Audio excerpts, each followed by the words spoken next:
Hola, muy buenos días, sean bienvenidos a sus clases de nuevos creyentes, mis amados hermanos y hermanas en Cristo. Espero que hayan tenido una buena semana. Les invito a que me acompañen a orar para poner en las manos de Dios esta clase de la escuela dominical. Vamos a orar. Padre Celestial, gracias Señor por tu gran bondad y tu misericordia.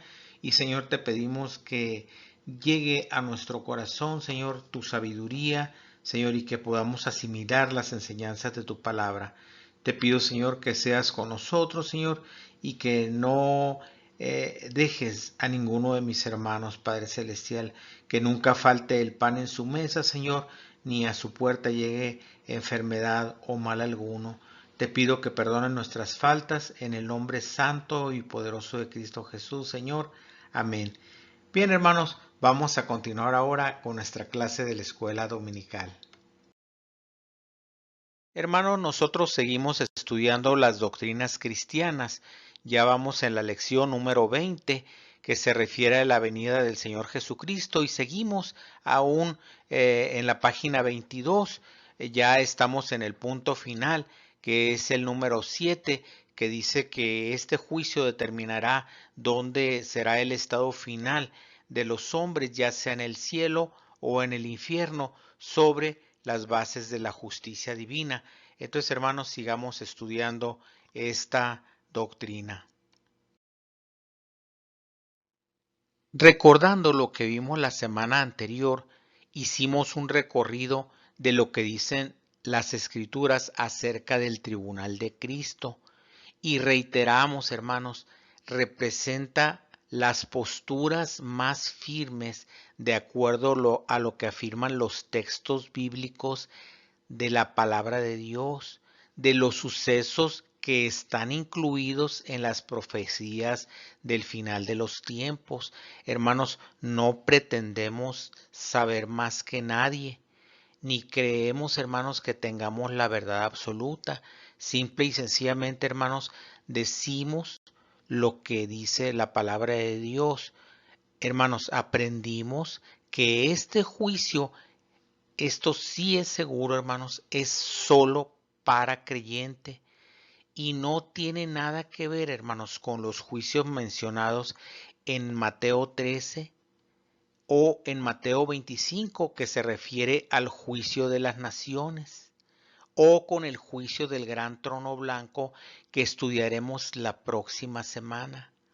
Vimos que se utiliza la palabra bimá, utilizada frecuentemente en las arenas deportivas, que es donde se colocaba el juez para recompensar a aquel atleta que había terminado la carrera o que había terminado la batalla o había acabado la competencia. Hermanos, el juez estaba listo para recompensar. Entonces, esta es la palabra que se utiliza siempre que se refiere al tribunal de Cristo, ya sea en Romanos 14:10 o en segunda a los Corintios 5:10. No se utiliza la palabra criterión, que se utiliza en otras partes cuando se habla de juicio, y en allí sí se juzga a las personas para saber si son culpables o inocentes. Este juicio se llevará a cabo en el aire inmediatamente después que la iglesia sea arrebatada. Seguimos estudiando la segunda parte de los versículos que iniciamos el estudio la semana anterior, que es Romanos 14:10, que a la letra dice: pero tú, ¿por qué juzgas a tu hermano? O tú también, ¿por qué menosprecias a tu hermano? Porque todos compareceremos ante el tribunal de Cristo. Y el texto que se encuentra en segunda a los Corintios 5:10, que dice: porque es necesario que todos nosotros comparezcamos ante el tribunal de Cristo, para que cada uno reciba según lo que haya hecho mientras estaba en el cuerpo, sea bueno o sea malo. Hermanos, resulta casi increíble que ninguna circunstancia, incluida la muerte, nos puede separar del amor de Cristo? ¿Recuerdan Romanos 8 en sus últimos versos que dice que ni la muerte, ni la vida, ni lo presente, ni lo porvenir, ni ninguna cosa creada nos puede separar del amor de Dios que es en Cristo Jesús? Hermanos, los cristianos en Roma se estaban distanciando ellos mismos. Ellos estaban separándose entre sí, despreciándose y condenándose por cuestiones transitorias y pasajeras. Circunstancias pueriles como simpatías, empatías, antipatías, diferencias de criterio, diferencias en opiniones. Se creaban grupos que se separaban y se dividían entre sí, separando y dividiendo con esto el cuerpo de Cristo. Esto es lo que estaba pasando con los creyentes en Roma. Resulta, hermanos, que el apóstol Pablo les escribe a dos grupos de personas, a los débiles y a los fuertes. Unos tenían unas características y otros tenían otras. El apóstol se dirige primero a los débiles, que son capaces de juzgar y condenar a quienes no guardan los días como ellos y comen de todo en lugar de abstenerse de ciertas comidas, para preguntarle por qué juzgan a sus hermanos que no tienen su mismo comportamiento y forma de pensar. El único que tiene derecho para juzgar es Cristo. ¿Recuerdan el texto de Juan 5:22? Porque el Padre a nadie juzga, sino que todo el juicio lo dio al Hijo. Los que juzgan, que no son otra cosa que personas criticonas, deben recordar que están hablando mal de un hermano. Al usar el término adelphon son, que es un término griego que quiere decir tu hermano, está enfatizando la gravedad del hecho que se produce. El problema de juzgar no es juzgar las acciones, sino de intentar discernir las motivaciones, es decir, aquello íntimo que hace que el hermano haga las cosas. El apóstol Pablo se refiere a esto en primera a los Corintios, véalo cómo lo pone, dice, así que no juzguéis nada antes de tiempo, hasta que venga el Señor, el cual aclarará también lo oculto de las tinieblas y manifestará las intenciones de los corazones. Y entonces cada uno recibirá su alabanza de Dios. Esto lo puede usted encontrar en primera a los Corintios 4:5. De la misma gravedad del comportamiento de los débiles, solo que en sentido contrario están ahora los fuertes, a quien se dirige el apóstol Pablo con una segunda pregunta, una pregunta personal. Estos no juzgan, estos menosprecian a quienes tienen un comportamiento restrictivo, es decir, quienes se retraen de hacer algo a causa de su modo de entender algunas cuestiones respecto a los mandamientos del Señor. Quienes menosprecian no lo hacen a un extraño, lo hacen igual que los débiles a un hermano y miembro del cuerpo de Cristo, ambos comprados por la misma sangre del Señor. El apóstol pregunta a ambos grupos si se dan cuenta de la gravedad de la situación en que están incurriendo.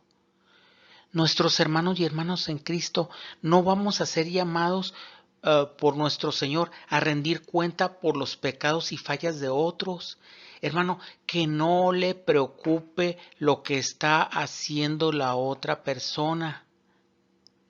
Hermanos, dice la palabra de Dios que cada uno de nosotros dará cuenta a Dios de sí, no de otros. Hermanos, daremos cuenta de lo que hicimos nosotros. Hermanos, permítanme hacer una aclaración.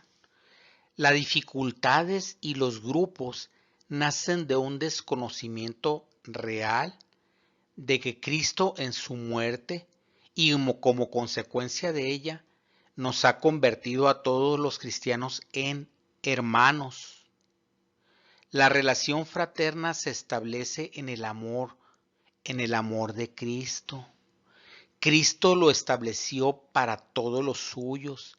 En Juan 13, 34 y 35, Él mismo lo dijo: un mandamiento nuevo os doy, que os améis unos a otros, como yo os he amado, que también os améis unos a otros.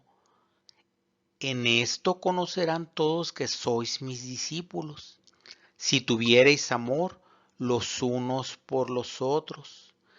La vinculación con Cristo obliga al cristiano a una tolerancia que elimina las divisiones, provocando la diligente solicitud de guardar la unidad de quienes, además de cuerpo, hemos sido llamados a ser familia. Y una familia, hermanos, que juntos nos dirigimos a la eternidad y juntos pasaremos la eternidad. El otro texto en el que se toca el tema del tribunal de Cristo o la bimá o el bimá de Cristo es segunda a los Corintios 5:10. El mismo Señor sacará a la luz las intenciones más escondidas de los corazones. Tal cosa ocurrirá en el futuro, cuando será necesario que todos los creyentes comparezcan ante el tribunal de Cristo. Los términos fuertes, necesario y todos enfatizan que este suceso es inevitable y abarcador. Saber que esto motivaba grandemente a Pablo para agradar a Dios en esta vida, vea un verso anterior al verso 10 de 2 a los Corintios 5. Dice que sea que estén presente o que esté ausente, procuramos serle agradables. ¿A quién? Al Señor, hermanos. Procuremos ser agradables al Señor. Nadie va a quedar libre de ser citado a comparecer ante este tribunal. Pues la palabra que Pablo usa, debemos, la orden es de comparecer ante el tribunal. Esta orden tiene un origen divino, pues es Dios quien a través de Cristo ordena el citatorio. El acusado debe de responder ante Dios para que cada uno reciba recompensa por las cosas que haya hecho por medio del cuerpo, sean buenas o sean malas. Pablo no está enseñando aquí una doctrina que diga que la salvación se gana por buenas obras, sino que la salvación da como resultado buenas obras. Dice la palabra de Dios, porque somos hechura suya, creados en Cristo Jesús para buenas obras, las cuales Dios preparó de antemano para que anduviésemos en ellas. Quienes juzgan o quienes juzgamos, debemos saber que también seremos juzgados. Pablo apunta escatológicamente, es decir, hacia el final de los tiempos, a un momento en que todos compareceremos ante el tribunal de Cristo, cuando nosotros, al lado de otros, es decir, de los demás creyentes, nos presentemos delante del Señor en su tribunal para rendirle cuentas en su juicio o bimá. Dice la palabra de Dios que la obra de cada uno se hará manifiesta, porque el día lo declarará, pues por el fuego será revelada, y la obra de cada uno, cual sea, el fuego la probará. Si permaneciere la obra de alguno que sobreedificó, recibirá recompensa. Si la obra de alguno se quemare, él sufrirá pérdida, si bien él mismo será salvo, aunque así como por fuego. Esto lo podemos encontrar en 1 Corintios 3. versos 13 al 15. Nuestra responsabilidad, hermanos, por tanto, no es juzgar, despreciar, criticar o menoscabar. Hermano, eso dejémoslo para el juicio del Señor. Hermano, nosotros obedezcamos a nuestro Señor y, hermanos, nuestra obra permanecerá. Este juicio no se trata de aspectos relacionados con el estilo de vida de los cristianos. Hermanos, y note que dije de los cristianos, hermanos nuestros que han hecho de Jesucristo el Señor y Salvador de sus vidas. Hermanos, no estamos hablando de personas perdidas. Hay diversidad de estilo de vidas cristianas. Hermanos, tanto como naciones hay en el mundo o quizás más. Hermanos, más bien se refiere este juicio al ministerio cristiano.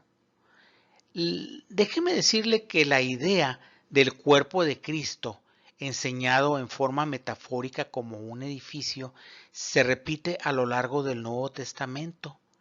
Vea lo que dice en Efesios 2, del 20 al 22. Dice la palabra de Dios, edificados sobre el fundamento de los apóstoles y profetas, siendo la principal piedra del ángulo Jesucristo mismo, en quien todo el edificio bien coordinado va creciendo para ser un templo santo en el Señor, en quien vosotros también sois juntamente edificados para morada de Dios en el Espíritu. Para algunos en la actualidad, por no decir que para muchos, así como para la iglesia de Corinto, un ministerio exitoso es aquel ministerio que parece exitoso. ¿Qué le hace sonar más inteligente? ¿Qué le permite impresionar a la gente con la profundidad de su conocimiento o de su inteligencia? Por supuesto que justifican sus valores al imaginar que están haciendo todas estas cosas para el Señor, que lo están haciendo para el engrandecimiento de la obra de Cristo. Allí es donde está el engaño, en creer que el estatus consigue la extensión del Evangelio. Voy a repetir esto. Al creer que el estatus consigue por sí misma la extensión del Evangelio. Pero el poder de Cristo nada tiene que ver con el estatus. Se debe evaluar con sinceridad las motivaciones del ministerio de cada uno. Vea lo que dice el apóstol Pablo en 2 Corintios 13:5. Examinaos a vosotros mismos si estáis en la fe. Probaos a vosotros mismos. ¿O no os conocéis a vosotros mismos que Jesucristo está en vosotros, a menos que estéis reprobados? Vea que mientras unos analizan estadísticas y gráficas, Pablo por su lado compara el ministerio del Evangelio con formas rústicas de trabajo manual, como el trabajo que se hacía en un campo agrícola. Pablo sembró, Apolo regó, pero el crecimiento lo da Cristo. O también lo compara con la labor de una construcción. Déjeme aclararle, un ministerio construido sobre sí mismo se quemará al final, pero un ministerio centrado en el poder y en la obediencia y en la humildad de Cristo permanecerá en el día del juicio del tribunal de Cristo. Déjeme que le diga algunos de los síntomas de que se está edificando pobremente o que no se está edificando centrado en el Señor Jesucristo, sino solamente para la apariencia o para el estatus. Escuche alguno de estos síntomas. Número 1. Las preocupaciones se centran más en las apariencias que en la realidad. Todo se aparenta. Puede haber pecados ocultos, puede haber muchas otras cosas, pero que nada salga a la luz. A la luz todo está bien, todo está perfecto. Número 2, se aprovecha de la fama y de la reputación de otras personas para su propia gloria. Se les utiliza como punto de apoyo para que vean la clase de gentes tan importantes que conoce. Poseen fotos con gente famosa para que vean la importancia de la persona con quien están tratando. Hermanos, esto lo vemos muchas veces. Personas que pretenden tomarse la foto con el cantante de moda, con el evangelista de moda, hermanos, para que vean la importancia, para que vean con quién nos estamos relacionando. Hermanos, esto no tiene nada que ver en el juicio del tribunal de Cristo. Hermanos, se le presta más atención a las personas que pueden dar algún beneficio y menos a aquellas que no pueden ofrecer nada. Hermanos, esto lo dejo sin comentarios para su propia reflexión. Se comparte de un modo no ético y luego se dice a sí mismo, después de todo, es para la obra del Señor. Por lo tanto, se permite o el Señor está obligado a salvar las consecuencias, pues la obra se hace en su nombre. Hermanos, es tanto como lo que se dice en el mundo. El fin justifica los medios. Número 5. Se mide el éxito si se es exaltado. Si no hay exaltación, no hubo éxito. Hermanos, en el juicio final es una realidad latente que detrás de cada decisión, cada acción y cada motivación está la mirada escrutadora de nuestro Señor. Ese día nos daremos cuenta de cuánta de nuestra obra era chatarra y se quema cuando el fuego de los ojos del Señor pase sus ojos sobre ella. Y hermanos, también nos daremos cuenta de cuánta de la obra nuestra tuvo un valor permanente. Muchos de los imperios evangélicos, hermanos, no se alarmen, llegarán a su fin cuando la mirada del Señor Jesucristo se pose sobre ellos y vean que están construidos solamente de hojarasca.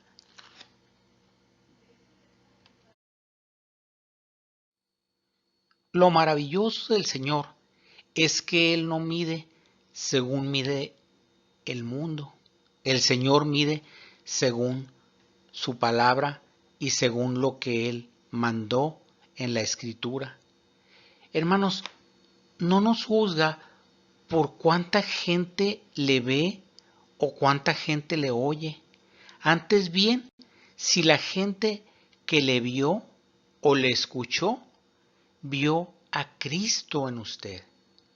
Vea lo que dice Primera de Juan 2:6. El que dice que permanece en él debe andar como él anduvo. O vea lo que dice Efesios 4, versos 1 y 2 respecto del comportamiento del cristiano. Dice, yo pues, preso en el Señor, os ruego que andéis como es digno de la vocación con que fuisteis llamados, con toda humildad y mansedumbre, soportándonos con paciencia los unos a los otros en amor. Hermanos, no por probar si tu ministerio es el más importante que los otros, sino si vives en una armonía auténtica, de modo que no se propicien divisiones en la iglesia, en una sola mente, unidos en un pensamiento y en un propósito. Esto lo podemos encontrar en 1 Corintios 1, verso 10. Hermanos, no porque seas reconocido como el mejor, sino por la fidelidad y humildad con que ejerces el ministerio y el don que Dios te ha dado. Juan 14:15 dice, si me amáis, guardad mis mandamientos. No se te juzgará por la gente que te busca, sea importante y famosa o sea pobre y humilde, sino porque quienes te buscan y salen de tu presencia, salen pensando en Jesús, porque percibieron su mensaje en tus palabras y en tu actuar. En conclusión, el Señor juzgará y dará recompensas con diferentes criterios de los que tiene el mundo. Dice Juan 12:48, el que me rechaza y no recibe mis palabras, tiene quien le juzgue. La palabra que he hablado, ella le juzgará en el día postrero. Es sobre estas bases que el Señor medirá la fidelidad de sus siervos, y en base a esto que Subimá dará las recompensas a cada una. Cada obra será probada por el fuego. Ojo, hermanos, ojo, nadie perderá su salvación. Esta es eterna. Cuando usted hizo de Cristo su Señor y Salvador, es para probar cómo vivió después de haber aceptado al Señor Jesucristo. Dios le bendiga, vamos a orar. Padre Celestial, gracias por tu palabra, Señor. Te pido que nos ayudes a entenderla. Señor, ayúdanos a vivir de una manera digna. Que tú, Señor, cuando llegue aquel momento, Señor, nuestra obra permanezca delante de ti, Señor, para honra y gloria de tu nombre solamente, Señor. No a nosotros, Señor, sino a tu nombre sea la gloria. En el nombre del Señor Jesucristo. Amén. Hasta la próxima semana, hermanos. Dios les bendiga.